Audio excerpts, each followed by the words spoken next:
This week in emails, I have been talking about journaling. Yeah, journaling. And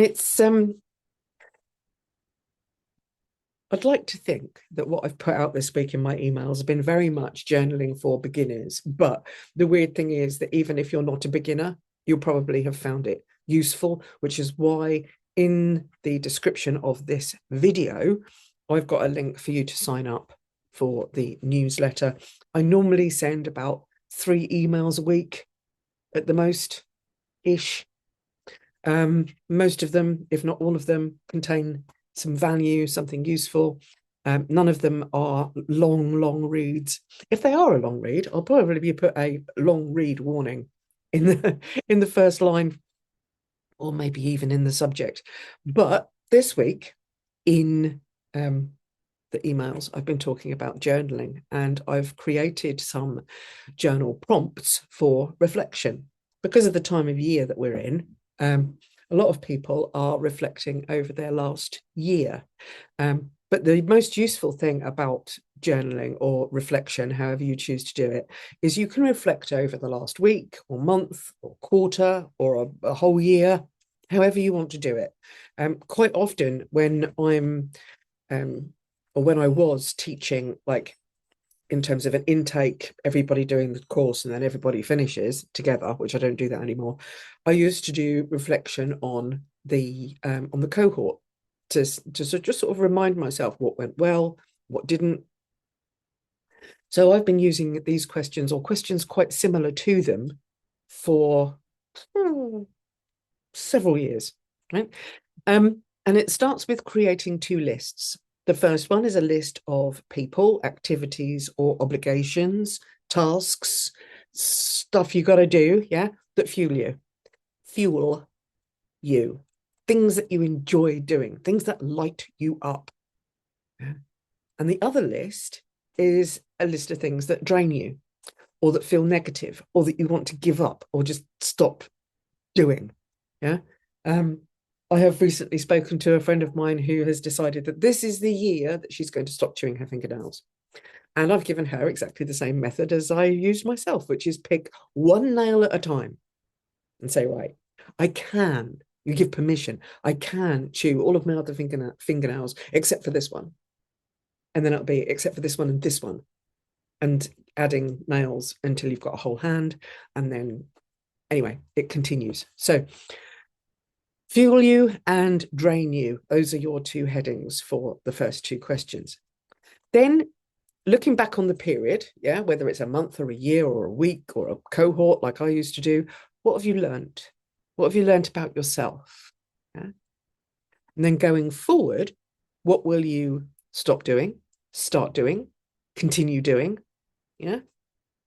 And then what I think is the most important question of all is, what can you do today to make a step forward in what fuels you?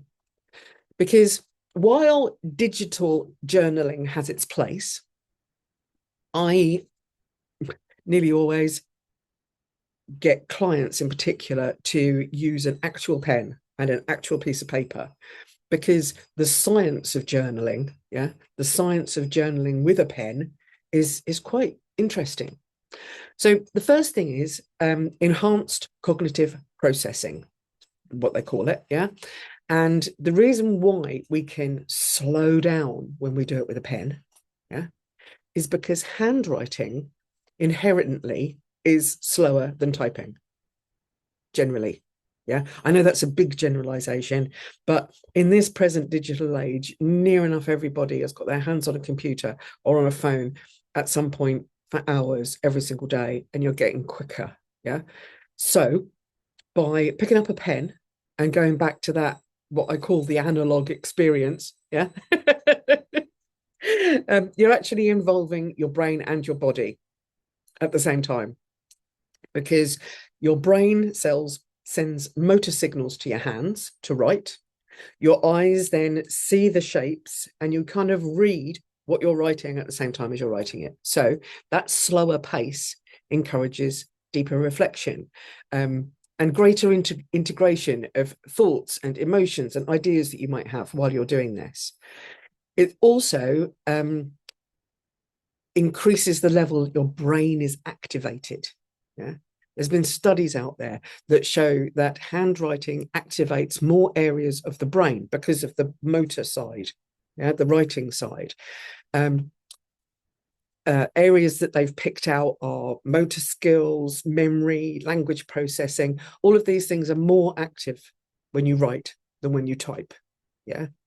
So this increased brain activity can lead to improved cognitive function and memory retention of things that you write down rather than things that you type up. That's a suggestion, by the way, for all of those of you in higher education at the moment, for instance. When you go to a lecture, you will get more out of your notes if you handwrite them. Also, improved motor skills. Yeah, literally, the act of writing engages your motor skills and can have a calming, therapeutic effect compared to typing. Hand-brain coordination, yeah. Handwriting strengthens that connection between your brain and your hand. So the more often that you do it, the better your dexterity will become, for instance. Yeah. There are some people out there who have developed this way of having conversations with the parts of themselves. You write a question with your right hand and you respond to it with your left hand.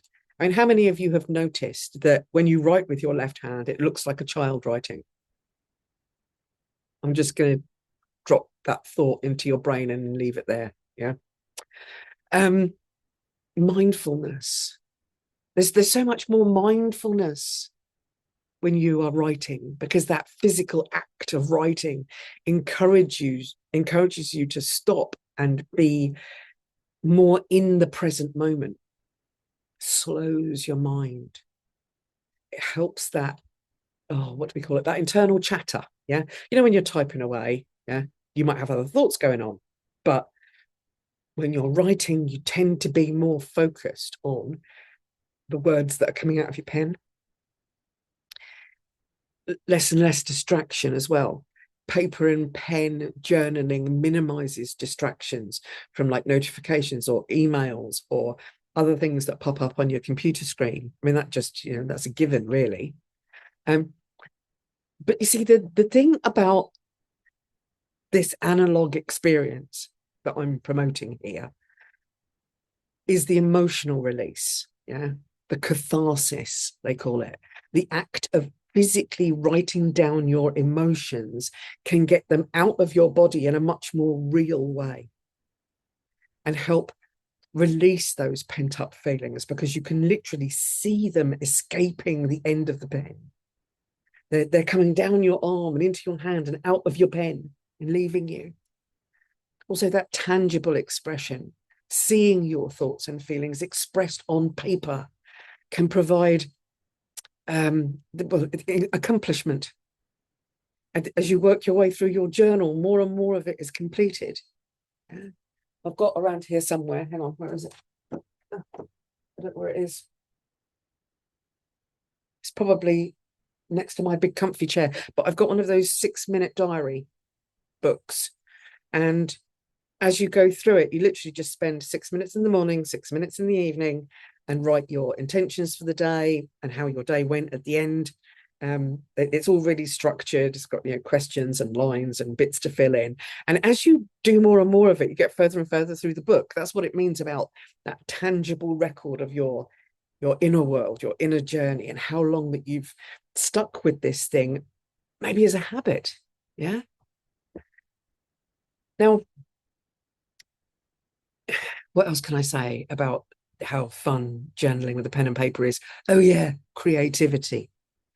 When you type on a document, right, all you're going to see is words, letters, types, maybe a few emojis or whatnot. But when you are doing your journal with a pen, yeah, you can put a big ass circle around something. You can scribble something out. You can put stars at the end. You can change colors, she says, grabbing a handful of, highlighters. Yeah. I have highlighters handy all the time, because when I'm planning things, I like to color different bits in and say, oh, this bit goes with this bit, or that bit goes with that bit, and then I can put a circle and an arrow, and you can't do that stuff easily on, a straightforward Word document if what you're doing is typing, or on a notes functionality on your phone. You just can't do it. Yeah. So taking a pen with highlighters and different colors. I mean, I've got one of these 4-way things. I've got another one that has a pencil in amongst it, but this is my favorite because it's got blue and green and black and red on it. Love them. Anyway, that creativeness that you can create with a pen is just not available when you type up. So what I'm essentially saying in this message to you all is that pen and paper journaling offers a more embodied, somatic, multi-sensory experience than just typing it out. It engages more areas of your brain and allows you to get deeper into the self-reflection and the emotional processing. Yeah. Just see what I mean? And if you are one of those people who, just like me, thinks that, journaling is an absolute waste of time, it's probably a waste of time because of how you've been doing it. If you've not been fully connecting with the process, then it will be a waste of time. If all you're doing is typing it up, it will be a waste of time. Involve your body. Yeah. People, involve your body. Connect with everything that you are. Yeah. Maybe do some deep breaths before you start. Or if you get to a point where you get to the end of a sentence and you're stuck and you don't know what to say next, you remember to take a deep breath and let it go again. Journaling can be just as much a what's the word? A physical experience. Yeah. It can be so much more than just writing it down. You can process things all the way through and back again with circles and arrows and multicolored bits of paper. I know I'm going on about it now. But this is why I promote journaling. This is why I specifically, in a lot of the work that I do with clients, I will specifically say to them, yeah, by all means, use the worksheet, but print it out and write on it with a pen. Yeah. You notice I say pen and not pencil. That's the other thing. With pencils, there's this thought in our heads because of the way we've been taught, and that pencils you can rub them out. With a pen, it's permanent. You're kind of committing your thoughts by using your body into a language that's written down. Yeah. So this live is going to be really quick. In fact, I think I'm done. But I just wanted to say that if you've got questions about this, please drop them down below or message me. Wherever you're seeing this video, there will be either, you can click on my name and send me a message, or if you're watching this on like YouTube or somewhere like that, then in the description below, there will be ways of contacting me. So that is all for now. Bye-bye, everybody.